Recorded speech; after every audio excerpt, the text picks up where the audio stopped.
affected. It was weird, man. I couldn't handle it. Yeah, it was terrible. I didn't even know I started recording, but we are recording now. All right. Hey, so welcome world to another episode of Yatta Debates, Zoom Debates, and we have our guest, Il Omega. How you doing, Il Omega? Doing good, man. Yeah, I appreciate y'all inviting me, man. This is dope, man. Of course, man. Like when we was like lining up like who we wanted like as guests in the new year, like I definitely put your name on the list. But you know, everything going on with like the COVID, you know, we had to, you know, make sure, we got everything situated. Son, this COVID thing, there's a meme that they had. They were like, yo, wasn't your life weren't you getting your life together before COVID? I was like, yeah, until the shit hit. Hey, seriously. Back to the drawing board. Hey, so, you know, for everybody watching this video, for huge support, all we need y'all to do is leave a like on this video. And, you know, we got the Yatta Debates backdrop in here. So, you know, and Shelly's rocking the Yatta Debate shirt. Hey. Hey. So, man, Il Omega, we're going to jump right into this. So, you know, we know that, you know, a local DJ. We are a DJ in the local area, Trenton, New Jersey.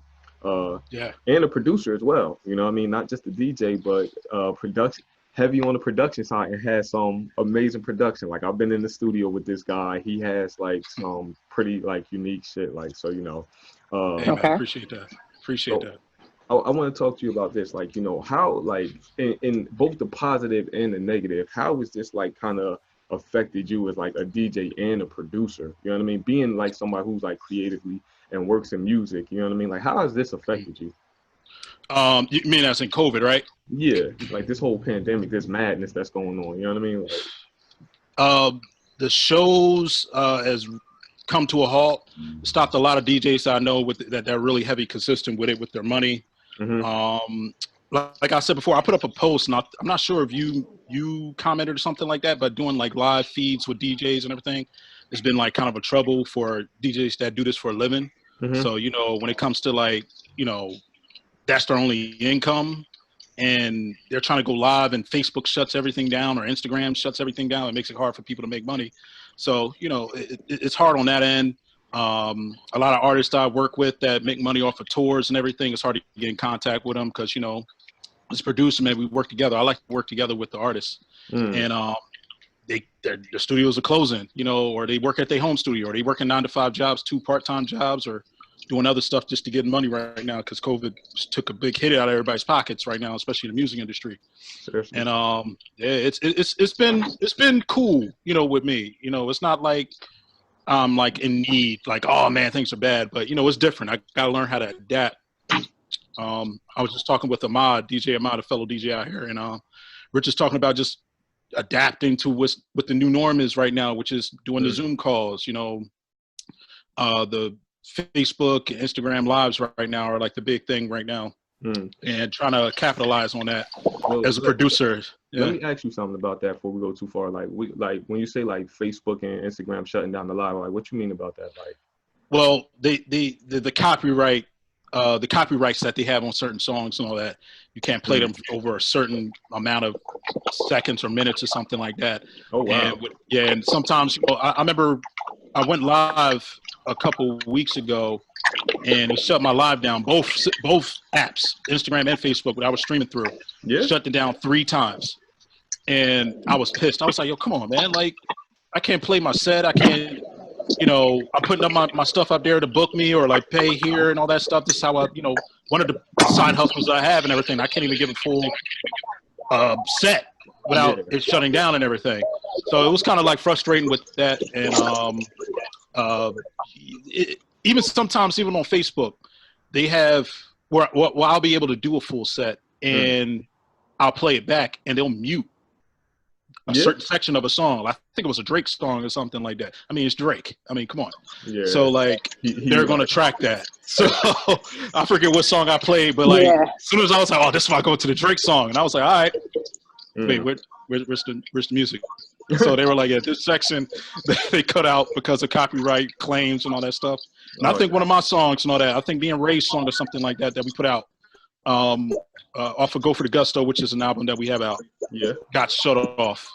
And I was like, that's my song. Like, what the What the hell is this? Yeah, that really don't make any sense. Like, so if you know you have the production and you distribute the music and it's through you, like, and you get flagged with copyrights, like that's just crazy. Like, I don't know. A lot of DJs have been like upset and pissed off.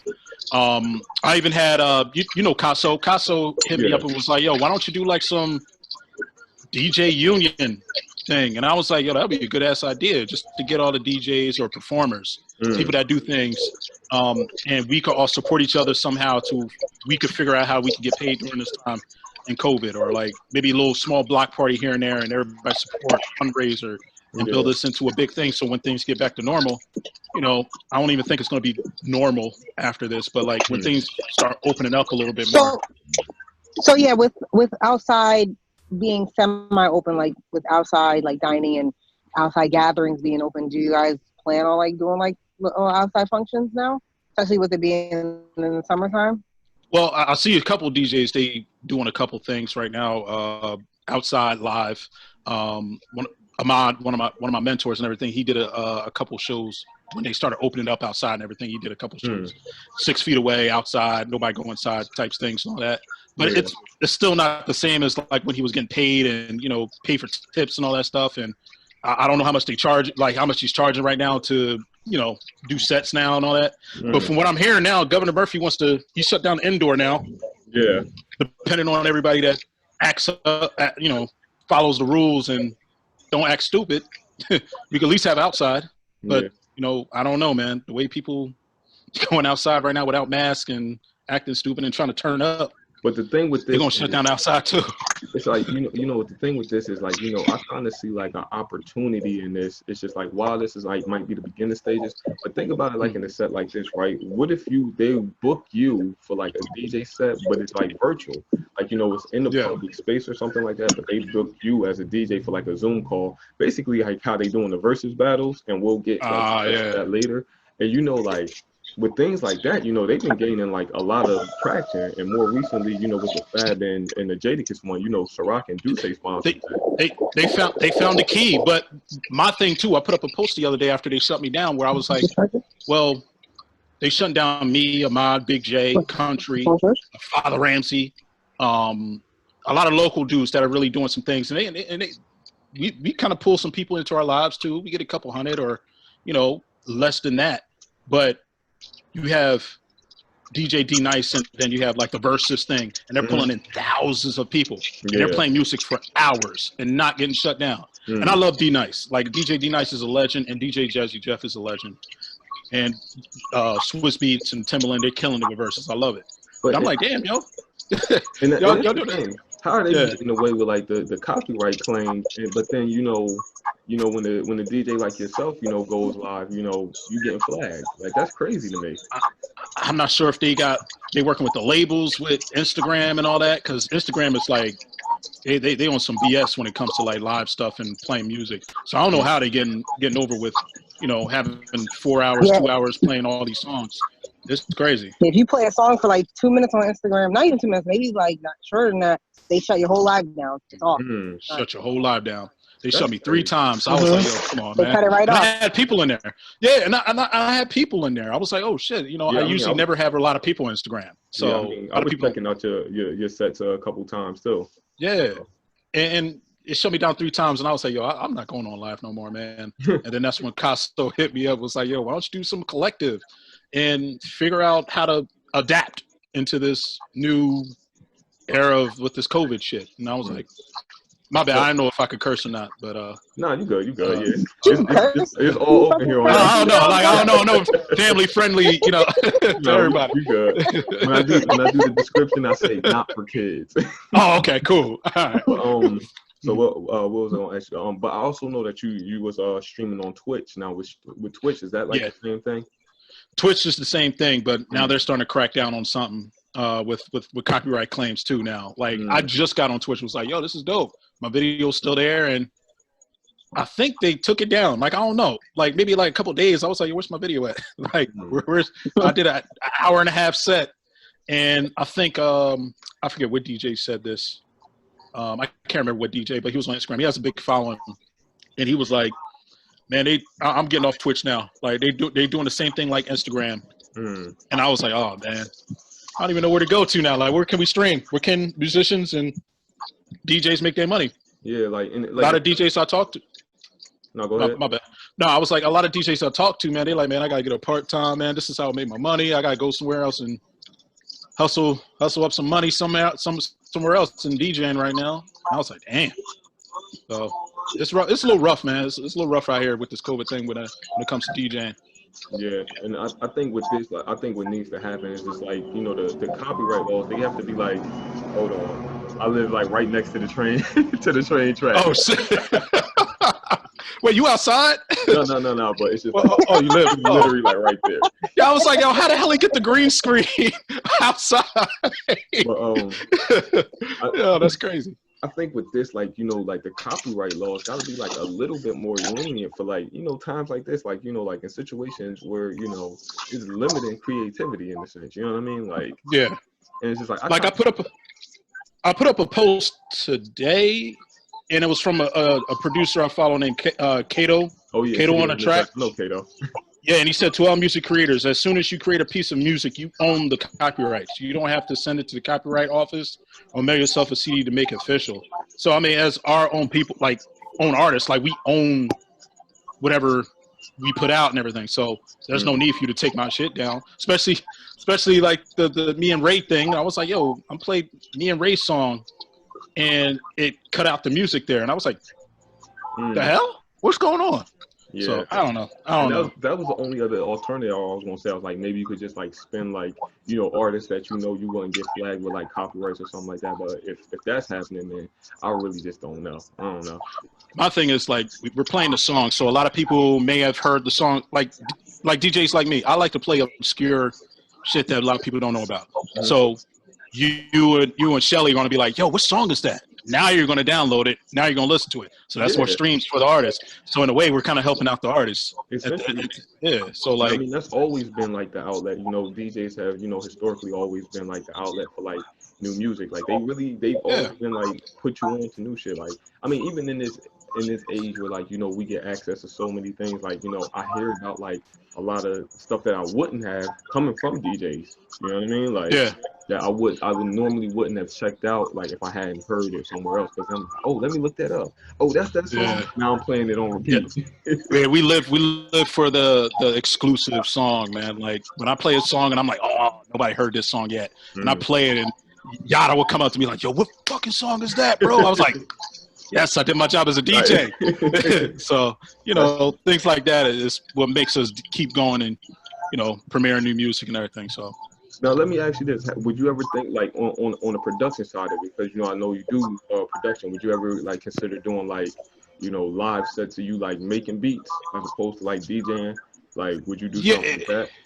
Yeah, I've done it a couple times, actually. I've done it a couple weeks, like months ago and everything. Like, once COVID started, I was just like, you know what, let me just set up my camera and just do beats, like, make a beat from scratch. And people were tuning in and everything, but I kind of stopped doing it and everything. I don't know why, but I stopped doing it and everything. And then started picking up the DJing thing again, DJ bug, and started doing sets. And that's when I ran into the whole copyright thing. But I think I might start doing it again with just creating beats from scratch and everything. So, no. Yeah, and I mean, can't give out too many techniques though. You know, a lot of producers be on there like, oh, so that's how you cut that shit out. I'm like, doing that EQ right there. You're doing that EQ right there. I'm not. Yeah, I mean, it's just one of those things I think, because I know even here, you know, we had to kind of like reformat ourselves, you know, doing like the Zoom debates, because, you know, some of the guests wasn't comfortable coming into like the studio. But it's one of those things like, you know, we do Zoom debates, you know, we'll still do like IG live debates. I was doing like little quarantine debates, and even like on my artist page, I was just doing like little indie tips and stuff like that. Like, yeah, I used to watch them. I used to watch them joints, man. Yeah, like I just want to say, man, y'all killing this shit, man. Like, I check y'all out every other time when y'all post something. I watch it and everything. So y'all keep that shit up, man. Keep it up. Yeah. So and I mean, like, you know, it's I think it's easy on like on the podcast thing, because, you know, we're getting guests on there. You know, it's we able to like tap into like topics that we wouldn't necessarily like have knowledge on. So like, you know, you explain to this is like, I'm hoping that, you know, when people hear this, that they start looking like, all right, you know, maybe we do need to be like a little bit more. Is that a UFO flying by you? You said what? Is that a UFO flying by you? I'm telling you, I live on the business lot. Yeah, at one point I was like, yo, Yatta, you cool, bro? Hey, that sounds kind of close. Don't let them start setting off the fireworks because they've been crazy like for the last month and a half. Son, I don't know what it is where I'm at. Like, it's quiet, but like I look online, they were like fireworks here, fireworks there. I'm like, damn, I'm cool right now over here, but everybody. I live in Ewing, and I can hear the fireworks from out west. Bro, it's really. Crazy. I think everybody's spending that extra 600 unemployment, and they just like, yo, just rack them up. That's a fact. I done seen so many cars and everything out since then. You seen I'm not working today, so I'm gonna wake these niggas up all night. Be tired for work tomorrow. You seen the SpongeBob meme when it was like he was like had the fireworks spread out on the table? He was like, oh shit. Yo, anything SpongeBob related, I'm with. So yeah, it's crazy. But, that's crazy, man. You know, with everything being on lockdown, like on the production side, how has that like affected like your creative process? Because like, you know, me, like I kind of like create from experiences, and like when this whole thing kind of went down, it's just like I have nothing to write about. It's just like, yeah, I know. Like all those beats sitting in your damn email, and I'm like, yo, son, I sent you some fire shit. He was like, bro, I'm not inspired. I was like, nah, I feel you. Yeah. I don't know, man. Like being inspired right now, like it's kind of like brought the creative juices flowing for me. I don't. Not, it maybe be different for everybody else, but I don't know, man. Like I just been different way of inspiration on it. Because I found out I like to make candles during the quarantine. Oh shit! So. How much you selling them for? I love candles. Well, my candles are a little different, so I don't think you'd be interested. Oh, okay. No, explain yourself. Like, you know, so I make spell candles. Like I make spell candles. You know, like money candles, love candles. Success candles, prosperity candles, things like that. But they're hand blessed, like with different herbs and roots and stuff like that. They're $30. Okay. And I mean, depending. If I have to ship them, they're $5 extra for shipping. Got you. I mean, regarding what's going on in the COVID one, I need the money one. I need the success one. I need the. I think everybody needs that. I need the prosperity one. I need the love one. Could be cool too. I'll take the love one. So. Hey, so you know. So I make candles. I make them by hand, like in my house. And you know, this newfound time has shown me that we can do anything that we want. Really, honestly, true. Like I said before, adapt, man. Like you start finding new things that you can do, man. You start learning how to adapt. Like, I mean, I started like writing a book. Like, I mean, I'm like 60-something pages in there, so I'm just like, what? Yeah, seriously. Like, I was just like, after we had that debate with Elijah Foreman, he kind of really like, well, now I got all this time. I was just like, might as well get it started. Might as well, man. And I tell people this all the time. Like, this is like one of the things that I really took from the news is like quarantine journaling. So, I'm really like, taking that time, like not even every day, but every so often, like, I just like put down like a journal. So you did take my idea to do the quarantine journal? I got that from CBS. Whatever. Why don't you make videos? That's from CBS. He said he got that from CBS. Move me off. But when they say it on TV, I ain't even hear that from you. Deny, Yatta. Deny.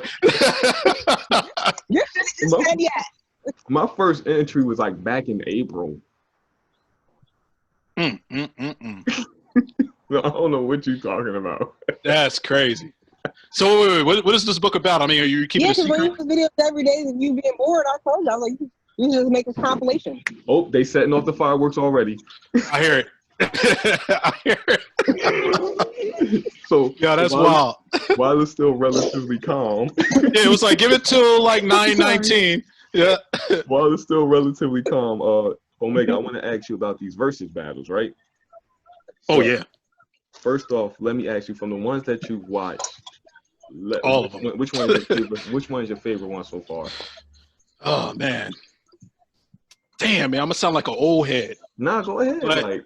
But you I'm a huge fan of DJ Premier and RZA. I knew that's where you was going. Bro, I knew it. Son, you do not understand as a hip hop head, hip hop fanatic, how legendary that night was. Like, I had people like on Facebook hit me up like, yo, bro, I cried last night, man. I was like, what? He was like, bro, it's DJ Premier and RZA. Like, these dudes are icons in hip hop. Like, and me and my Seth Trino from Mankind Complex. Yeah. Me and him were just going nuts on the phone. Just like it brought back those old moments before I did music where I was like, yo, I want to do this. Like, I want to make music. I want to make beats. I want to be like RZA. I want to be like DJ Premier. And he was like, yo, I want to be just like Redman. I want to be just like Jay-Z and all these dudes. And it just brought that nostalgic feel, you know. And and that one and the Jill Scott and Erykah Badu one was incredible. Incredible, son. And I'm in love with Jill, so you know, I'm a little biased with that one. So we talk about these things, like this is one of the things, like, you know, while like a ton of shit is going on that's like, you know, been extremely detrimental to society, this is one of the things that really have like elevated the culture on a grand scale. Like, these lives consistently, you know, getting over 100,000 views, some 200,000, some 400,000. Like, this is like groundbreaking things. Like, you know, we breaking the Instagram algorithm like based off of these. So. Yeah. It's Swizz and Timbaland. They have to go with adapt again. Like they found something, and it was an idea that's always been around, but they knew how to capitalize on that idea and adapt to what's going on right now. Seriously. And it worked, and they did it right.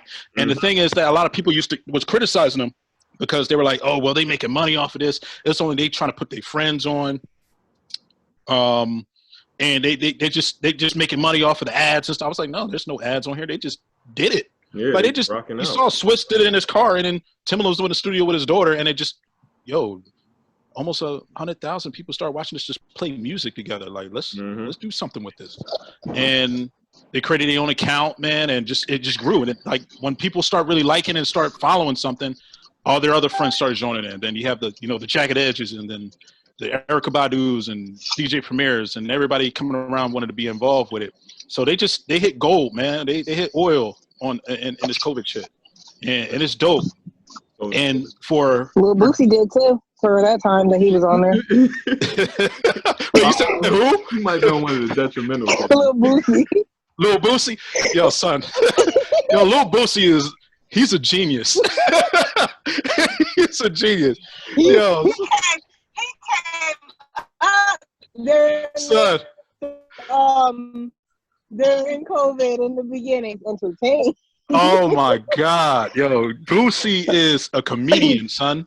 Like, I think he found like something he needed to be doing other than music. Yo, he had a video when he was I'm pretty sure I saw it, but like he had a video when he was walking in the mall with the Gucci store, and he was like, man, Gucci don't like black people. I don't know why y'all in there. Y'all niggas are stupid and all that. And I was like, facts.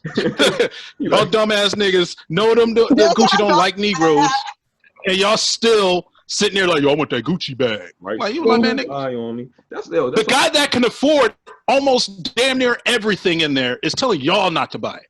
That's crazy. I don't know, man. That should say something. That should speak volumes to those people. Exactly. And I shared it. And I was like, yo, why is nobody sharing this Boosie video? Like, he makes money. Yeah, he crazy, but that dude makes money. He could buy a few things in that Gucci store without, man, this ain't nothing for me. But he's going around like, yo, man, nah, man, I ain't going in there. They don't like me. Y'all shouldn't go in there either. So, I mean, I fucks with Boosie with that. I mean, that's one thing that, that's one thing that like really like took a flip, with this, whole justice reform and, Black Lives Matter movement. It's just like, we do see like more like a collective movement amongst ourselves. People are really like going out of their way to support Black businesses and making sure that it's like a statement behind it. You know what I mean? Like, things like that. This was a great push for that, man. I mean, it's like bittersweet with the whole, it's bittersweet, man. It's like, damn, a lot of lives. Well, no, not recently, but like for 400 years, lost to get to this point to where we're like, oh shit, maybe we should start standing together and fuck these statues, fuck these monuments, man. F the government. You need to be doing something for us, man. We built this country and all that, and like just to see a lot of people find this new I won't say new, but like this greater sense of black pride around now is awesome, man. And you know, just like me, I knew I was coming on the show today. I was like, yo, man, make sure I follow Yatta Debates, man. And then I saw you, man. You pumped my shirts out and everything, which is cool, man. I appreciate that. Of course. And I was like, yo, man, that's what we need to be doing. We need to be doing that. The candles. You send me the link to that. I'm like, check out Shelly's candles. Like everybody needs to eat. Yeah. Everybody needs to eat, especially that people that I really look like us. that Black-owned New Jersey page. That page really like shot people up, like black businesses. I love that page. Like you can find every type of black business you can think of, like black carpenters, black people who do roofs, black people who do landscaping, who do nails, hair, everything. And it's a everything. I think it's like almost like 200,000 people now in there. 200,000 in New Jersey. That's just New Jersey based. It's nuts, man. Like I got a few followers after that. I just posted my Instagram. Trucks. Yeah, black food trucks, everything. And I posted my Instagram, and I'm like, damn, yo, I got a few follows after this. Yeah, a lot of black people. And I was like, yo, that's what's up, man. Keep this up. 500 from there with my tarot business. Exactly. For Yatta Debates, you know, we increased our IG following through that page, Instagram page following, all of that viewership. Yeah. Like, it's really amazing. So shout out to Black-owned New Jersey for that. Yes. You know what I Yo, mean? shout them out, man. Yeah. Yo, there go that black stuff. There go that Negro stuff right there, man. You need to stop that. No, stop. So, no, man. So I'm surprised that it didn't get shut down though because of all that. You said what? I don't know where she went. Oh, she went paused out. It's that cheap ass cheap ass dollar. Oh, she got a call. Yo, he was clowning out. Yeah. Cheap ass dollar store iPhone. Yeah, I'm sorry. iPhone. Yeah. Oh, you thought I glitched? No, it was a phone call. I ain't gonna lie, man. We were like, oh man, she I wanted to get the joke out, but I couldn't get it out. She went to Telly Riley this. She went to Telly Riley this.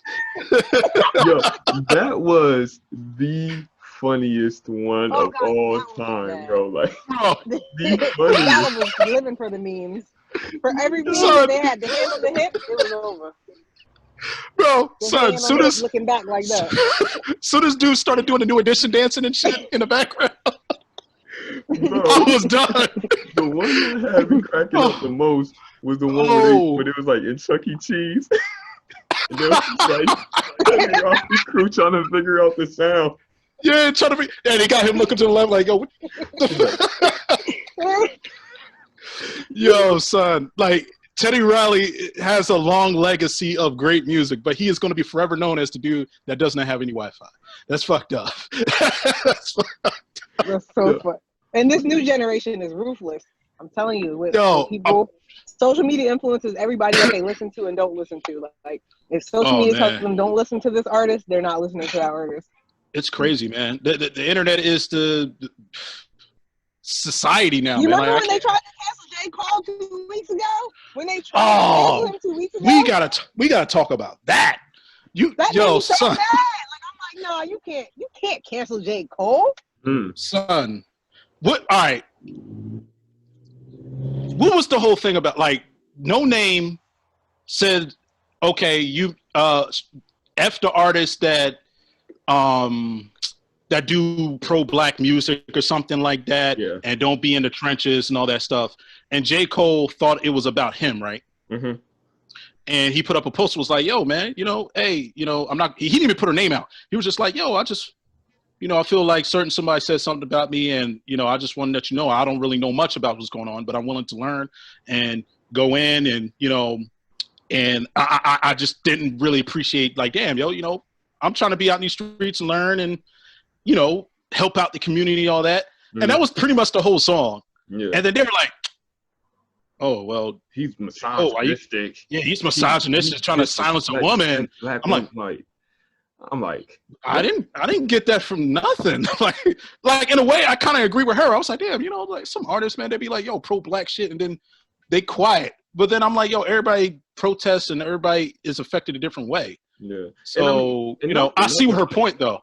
But I see not your for point, something but like they've I don't want to say built their careers, but their music has always, you know, catered to that subject. You know what I mean? So like they yeah, put the groundwork in way before this, like all through Freddie Gray, all through Trayvon Martin, you know, all through Eric yeah, Gardner. Like, you know, they And J. spoke Cole up. was out there protesting at Yeah. every yeah. protest. Yeah. He was protesting that. There was a whole bunch of photos with him with the people talking to the people trying to figure out what to do. So I don't know what the whole thing. It's cancel culture, man. And not for nothing, Dave Chappelle said it the best. Like, you know, this was a time I where, was gonna like, say that. yeah, the people were speaking for themselves. Like, we didn't need celebrity input to validate it. You know what I Y'all mean? don't need Like, me. so at that sense, This, like, I was kind of disappointed in them both because she shouldn't have went at him, he shouldn't have responded, and she shouldn't have responded. You know what I mean? Because it kind of, to me, it kind of took away from the overall picture of which was really going on, and it was just like this whole new Twitter beef about, like, you know what I mean? Like, it was black people against black nonsense. people. Yeah, and I'm just like, yo, Yeah. like, I'm like, what's going on here? Like, this is just not what we trying to accomplish. But Yeah, you had artists going after artists, like getting into beef over that too, about who was really like supporting black people the hardest. And it's like, you really want to support us, help us get this reform with these laws. That's how y'all can support us. Y'all have more pull than us with money and lobbying and stuff like that.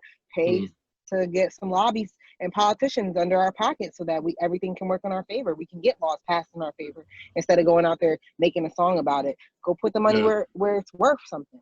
But exactly. I mean, but I'm not for nothing, like, you know, but we do see, like, you know, people that do fund this, and they don't make like a public statement about it like all the time. Like they really, you know, work from behind the scenes, and we might not always know about it. Like, I don't know what, you know, J. Cole necessarily does as like far as funding, but like I remember when Kendrick Lamar did like the To Pimp a Butterfly.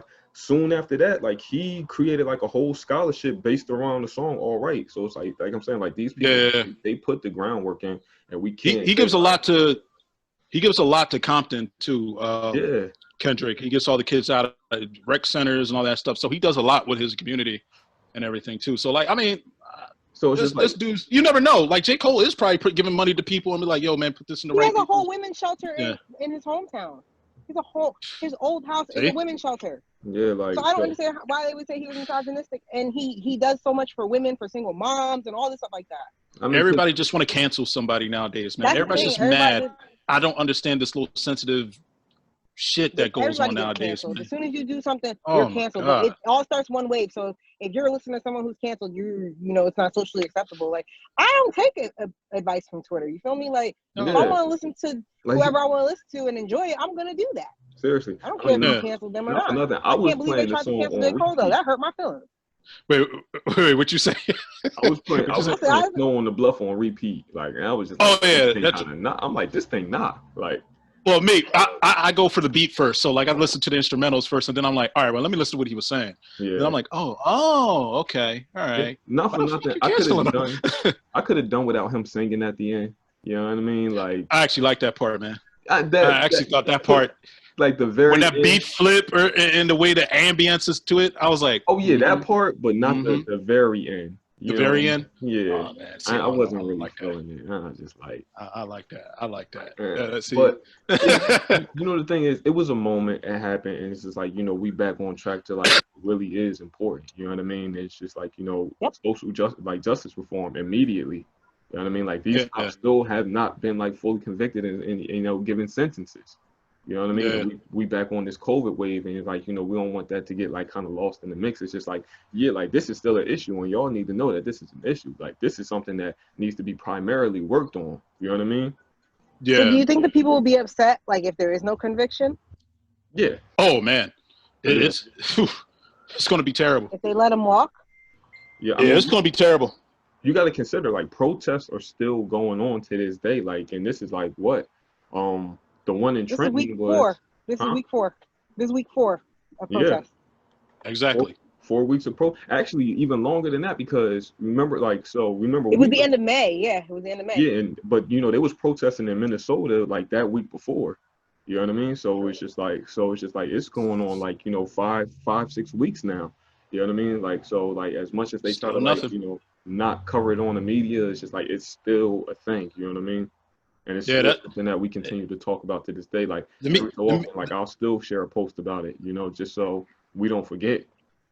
The media controls what the narrative is sometimes, and how things should go.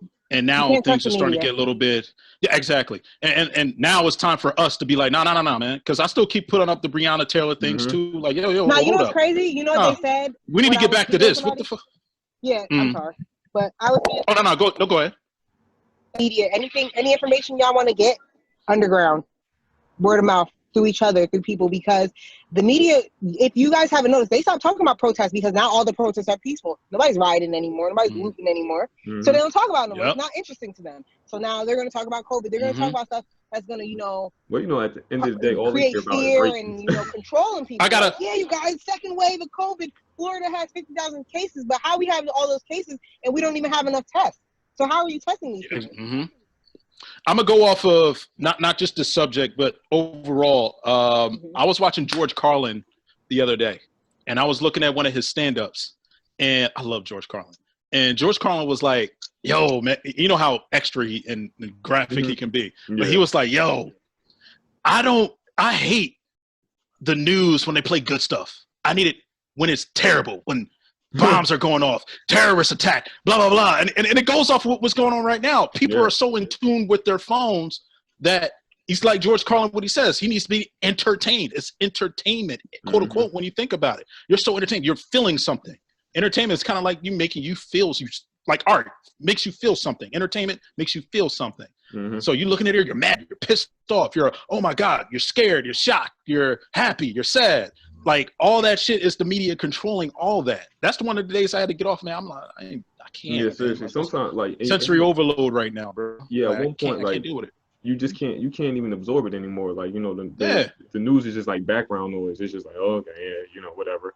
And I mean, like, that's why another thing, like, during this time, I've actually taken more time to listen to more like audio books and do more reading, because it's like I can't keep absorbing the same message like COVID. I'm just like, okay, COVID, whatever. The new normal. That's another word that I didn't want to learn. The new normal, social distancing. Like, I didn't want to learn them words. I didn't care for those phrases. I mean, I ain't gonna. Somebody almost cursed me off when I said new normal. I was like, yo, this is the new normal. Can you stop saying that? I was like, I just started saying it. Like, what? You mad about that too? All right. Now we're living life in phases. Like, we're phasing into stuff. Like, yeah, I mean, I don't know. I don't know, but and but again, flip side, we always got to take the benefit of it, creating things like this. The Zoom stock shot all the way up after this. Bro, we're making them money right now. We're making them money right now. That's the crazy thing, but for real. But it's crazy though, like, because I put up a post the other day too, talking about like this whole thing. A lot of people are getting exhausted, non-black people. Oh, this is so exhausting to talk about this. I was like, I've been dealing with this for 33 years, bro. Like, like, this is normal, everyday stuff that we all, black people, my hue, deal with every single day. They've been black for 6 weeks for like the last, they hate. They've been black for 6 weeks. I'm gonna take that. I am gonna take what you said and post that. That is awesome. She said they've been black for 6 weeks and they can't take it anymore. That's hard. I like that. It's true. And like, none of those people that was down at that Open Up New Jersey rally, none of them came down to the Black Lives Matter protest. I'm like, so y'all gonna protest to open up the fucking park, but when an innocent black man is killed, can't do that. They're protesting. Yeah, exactly. Because they don't care. They don't care. If it was an innocent dog, you would have seen the whole New Jersey stand up. Okay. Yep.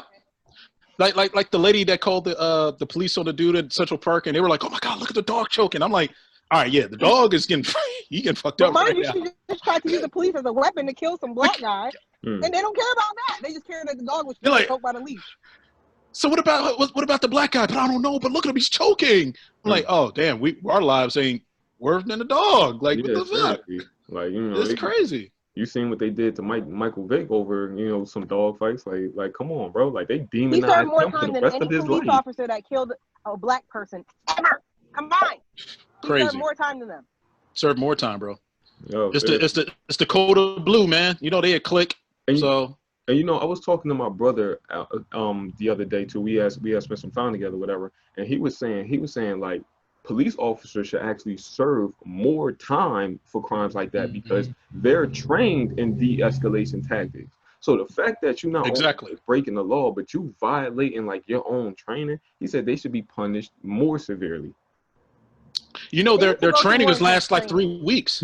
Their training lasts like 3 weeks. Like what? Me, you were on the same page. It takes you 4 years. A cosmetologist then just to become a police officer. Exactly. It takes you 4 years to go through college to do your career into whatever you want to do. It only take me 3 weeks to become a police officer. What do you think I'm gonna be? And I'm gonna go out in Trenton. I'm gonna go to Trenton. Exactly. I'm gonna go to Trenton, right? And be like, oh, yo, I just graduated police. Everybody congratulate. Congrats. I'm like, yeah. All right, Darnell, your first mission is to go down to the section right now, which they call the section, and go over there and patrol that area. Oh, I heard about the section, man. I don't think I'm ready for that. Hey, you got training. 3 weeks training. I might accidentally shoot somebody. No. And then you a police officer, you're trained. Yeah. I don't know. Yeah, who this clown over here, man? We shoot cops all the time. Let me stop. Seriously, like you said, you put somebody up in a position like that, and then they go into the field for what they trigger happy and they not ready. So the moment that they in the situation, or they're scared. You know what I mean? They're trigger happy, or they scared. They want to hurt somebody, or they're scared and they figure they also have that that bias that they grow up with too about black people are violent, scary. Mm-hmm. So their first natural instinct, aside from their training, is to shoot us. They don't. A white man can be in their face with a rifle, screaming at them like "fuck you," spitting on them, and they'll be like, "Sir, can you please calm down, sir?" With us, we can be like, "All right, officer, I'm not resisting. He's resisting. He has a weapon. I'm gonna shoot him." Like, what? I put up a post. You know Rocky. Me and Rocky, we went through the situation where I've been through the same situation with police, and me and him was coming back from Cherry Hill to see Black Collar's music video he was shooting. So we came down there. Yeah, shout out to Collar, and we went down there just to check him out, and we left, and it was around like 2 a.m. or something like that, and we was on the road.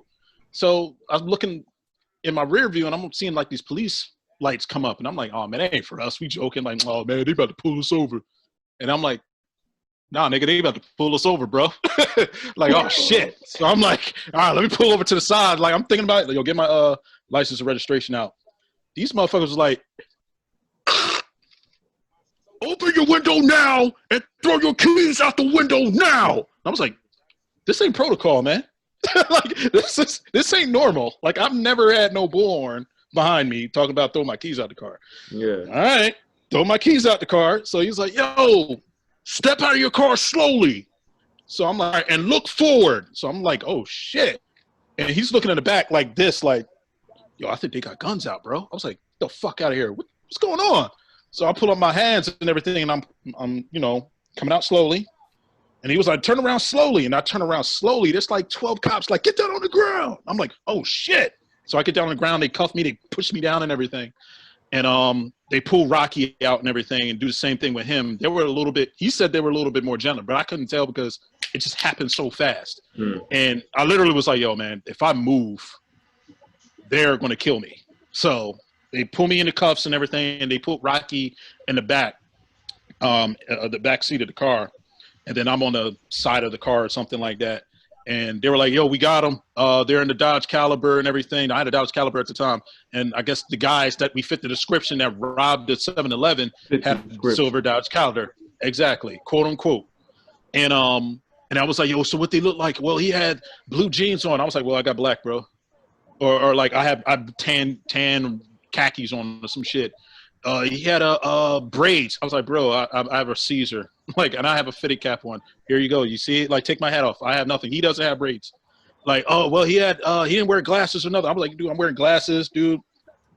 We don't fit the script. I'm hearing him say this shit. And he knows that he's wrong. He was like, yo, we got the wrong motherfuckers. Yo, still look through the car. So they had the canine go search my car and everything, which I was younger, so I was doing dumb shit. So I had some weed in there. So I was like, oh shit, really about to go to jail now. So I don't know. They didn't find it. So thank God. And they let us go. And my son was like around like 1 or something like that. And man, I'm like, bro, like I could have died tonight. Me and you could have died tonight on some real shit. We're lucky that we ain't become George Floyd, Ahmaud Arbery, and all them. Like that, we're lucky. But it brought that moment back for me. Like, I remember it so vividly. That's the reason why when I typed it, I was like, damn, this is coming out flowing. Like, I remember this night. And I tried to block it from my mind and everything after that. But after that Marbury thing and the whole protest thing started coming in, I had to let people know, man, like this. I think it started kicking in PTSD in our community, like as a whole collective. I think it all gave us some form of PTSD because everybody started talking about all their experiences that they had with cops. Like, I'm very vocal about mine. I got pulled out my passenger side, and I was fighting the cop on the driver's side because he tried to say that I was not trying to cooperate with him with my license when I had told him. I was like, I don't have my actual license card in my house. It was in my house in a diaper bag. And I was like, I live like right there. I just pulled out of my complex. I was like, I live right here. You know, I can tell you my name and all this stuff. He wasn't trying to hear that. He just wanted to arrest me. So, you know, he was trying to get me out the car. When I tried to call my mom to come get me, you know, come get my phone, come get my car, come get everything, like, you know, he smacked my phone out of my hand. So we ended up getting into a scuffle. But I think about it like when they had got me out the car on the passenger side, had me on the ground, like I was a hog, and like had me up, like, you know, pushed me into the ground, was beating, you know, and trying to get me all arrested. I was done. Like, I was done fighting. I was just talking shit at that point, and it was just, you know, it was crazy. Yeah, but the officer who did all that, he was insistent on the one to drive me to the jail, just so he could talk shit to me in the squad car. So it was a very interesting 15-minute ride of both of us talking shit to each other. And then when they did book me to go to jail for assault on a police officer, the officers who were taking us to the jail, I told them, I was like, would you want them to treat your kid like this? I was like, I'm somebody's kid. I'm like, I'm only 22 years old. I'm somebody's kid. I'm somebody's baby. And y'all treated me like I was an animal. And he was like, my kid wouldn't do that. I was like, you don't know that because your kid probably wouldn't be put in a situation like that, getting his phone smacked out of his hand. It's because I'm black. And after that, they were silent the whole ride. The whole ride after I said that. Because they know they want to do that shit. It's crazy, man. Like, it's crazy, man. And I'm seeing, like, just like your story, I'm seeing a whole bunch of people I used to hang with or people I knew. I'm like, damn, you went through that shit too? Damn, every black person I know has had some sort of thing. They try to pin shit on us so that we can't do certain things, so that it limits us. So, you know, if you get pulled over and you do get caught with some weed, you do get caught with something, now you have something on your jacket that you can't do certain things. You can't go get a firearm now. You can't go do this. You can't vote sometimes. You can't do anything. They try to limit us with that way. The police are like legal bullies. They try to limit black people in what they can and can't do. As soon as they see a young black man, he could be literally doing nothing. Just living his life, and it's offensive to them. They're like, no. Stop taking the phone. Sorry. I'm very passionate about this. Yeah, she got mad hype a little bit. I was like, yo. but as I said, as she's getting worked up, I got worked up that day and everything. Like, I kind of like got past to the point where I was like, all right, cool. I can talk about this to people and tell my story about with the police and all that without getting be like, yo, man, these, you know, but still, like, it affects every single person I know, like black person I know. It's just like, damn, yo, you've been through this shit too with cops. Good, like really crazy, like me and Shelly, or minimal where it's just like on some bullshit. Like, really, like, you pull me over for this? Like, all right, whatever. And I mean, it's important that, like, you know, like that we talk about these things because they need to see, like, you know, this isn't just like isolated things. Like, this is a system in place. Yeah, you know what I mean, and they need to realize that. That's what we fighting up against, like the fact that this is the corrupt police culture. You know what I mean? Like, this is systematic racism. This is oppression, and like, you need to see it and face the ugly truth. And I'm not saying every cop, like, because I have a lot of family members that are police rangers and all that, and I actually really do believe there's some cops out there that really believe like, yo, I want to protect and serve, and I think I'm with everybody that says it's your responsibility too. If you know some of these people that are doing this bullshit, you gotta speak up, man, because it's gonna keep happening. And people, and the government's not going. The union, whatever club that they part of, the police, the blue, they're not gonna do nothing about it. You know, when y'all silent. So I believe, like, dude, I know you're a good cop. You go around, you check on the community, people love you. You come down through the hood, and they be like, yo, Officer Jones, like, yo, black guy or white guy and all that. They be like, yo, that's what's up. Yo, I like him. But damn, man, I know you know some other dudes over here that be bullying the same dudes. I don't like Officer so-and-so. Well, you need to talk to that dude, man. Like, talk to him. You be on some bullshit. Yeah, you on some bullshit. Oh, random. Just remember, the Golden State Killer was a cop. Oh, I have to see that. Don't. Isn't there a documentary on the Golden State Killer right now? Yeah, it's on Netflix. Yeah, I was gonna watch. He just got convicted, like not too long ago. He got 11 life sentences. Jesus. So he was a cop. But Omega, what was you gonna say? You was like random. Oh yeah, random. Have y'all gotten like mad inboxes from all white people just being like, "Hey, I'm sorry about what's going on. I'm just coming to check on you." Nope. I've been getting it. I don't know what it is because, know what it is? Shout out to Ray. I love Ray. Because me, I hang out with a lot of the, and I love them too. They're cool, like cool white people. The punk scene and everything that I'm like really heavy with doing stuff with Ray, and they've been hitting me up. They were like, "Yo, man, you know, you're welcome into the punk rock community doing music with Ray and all that." And I've grown to be like, "Yo, man, y'all my peoples too." And they wanted to check on me because I've been very vocal about what's going on. Even Ray's been like, "Yo, you all right, man? I've been checking on you. Been seeing your posts, man. I know you frustrated right now, but I just want to check you, man. I love you." And I was like, "Yo, I appreciate that, man. You know, them reaching out to me, white friends and everything, been really, really, really cool." Yeah. With, you know, I'm with you. I'm with you. I'm about to go to this protest right now. I just want to check if you cool. I'm like, "Yeah, I'm good. I'm good. Good. All right. Just checking you. I'll see you later." I'm like, "All right, cool."